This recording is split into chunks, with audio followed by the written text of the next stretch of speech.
Drama serial टूटा हुआ दिल, हर चमकती चीज सोना नहीं हुआ करती।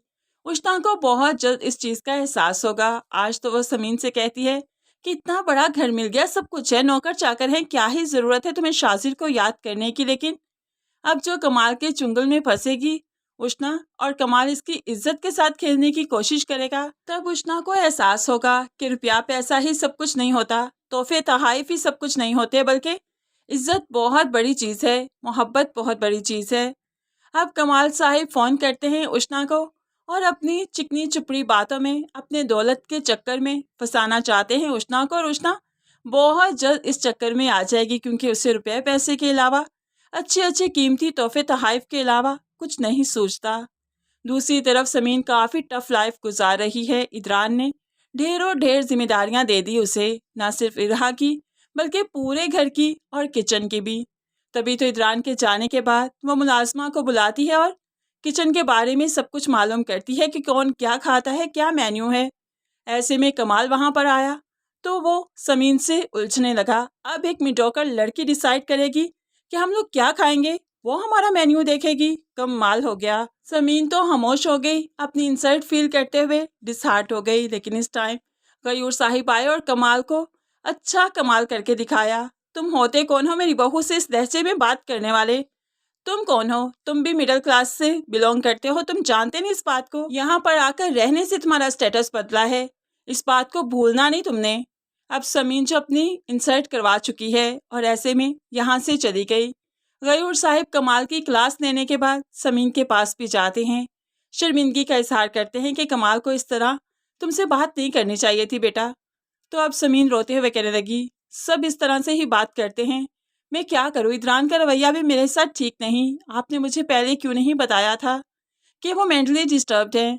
वो औरत ज़ात पर यकीन ही नहीं करते। उन्होंने मुझे इरहा की ही नहीं सबकी जिम्मेदारियां दी हैं, तभी तो मैं मेन्यू देख रही थी, क्योंकि सारी जिम्मेदारी मुझ पर है।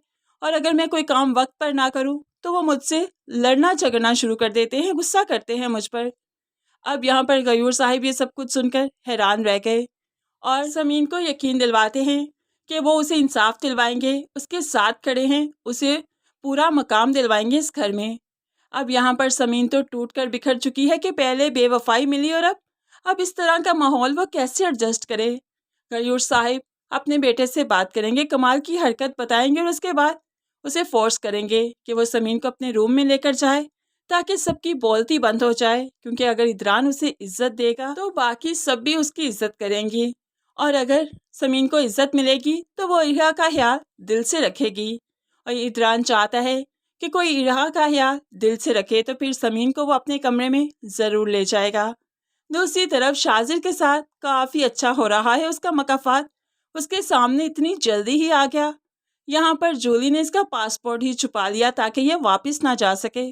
सुबह उठकर जब शाजिर ने अपना पासपोर्ट देखा तो अपने पासपोर्ट का मुतालबा किया, तुम आई थी ना रात को मेरे रूम में, मेरा पासपोर्ट कहाँ है, वो दो, मुझे वापस जाना है।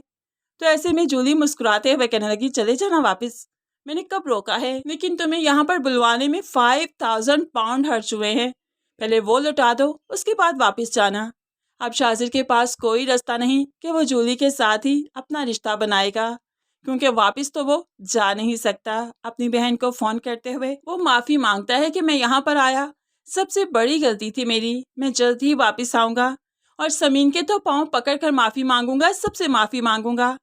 दूसरी तरफ जूली इसका फ़ोन सुन रही थी और उसे मालूम पड़ गया कि किसी के साथ कमिटेड था, शादी कर रहा था और उसे धोखा देकर आया है। ऐसे में अब जूली भी इसको ताना दिया करेगी कि अगर मैंने तुमसे झूठ बोला, तुम भी तो झूठ बोल कर आए हो। खैर यहाँ पर बहन बता देती है कि समीन की तो उसी रात शादी हो गई थी, वो रुखसत होकर अपने बॉस के बेटे के साथ चली गई, जिस पर शाजिर को और भी धचका लगा। और फ़ोन बंद करने के बाद काफ़ी देर समीन के बारे में सोचने के बाद, अपने और समीन के रिश्ते के बारे में सोचने के बाद वो चीख पड़ा, क्योंकि उसने कभी नहीं सोचा था कि समीन किसी और की हो जाएगी। दौलत के लालच में वो यहाँ पर तो आया था, लेकिन मोहब्बत वो समीन से करता था। उसे लगा था कि समीन के पास जब भी वो वापस जाएगा वो उसी की राह तक रही होगी, उसको माफ़ कर ही देगी।